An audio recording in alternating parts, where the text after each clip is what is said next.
नया लहंगा बुल्लट मोड़ के सोही नहीं है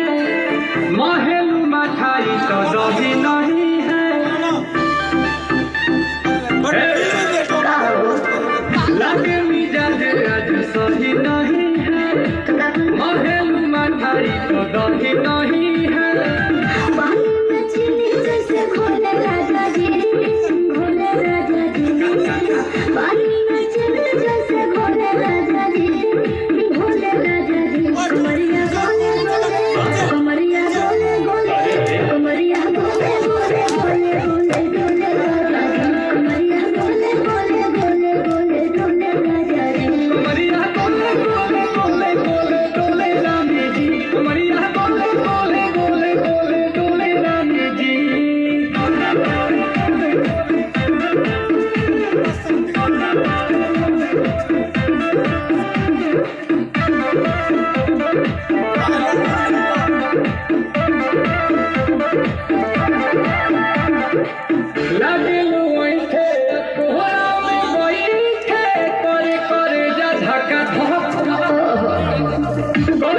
झूठे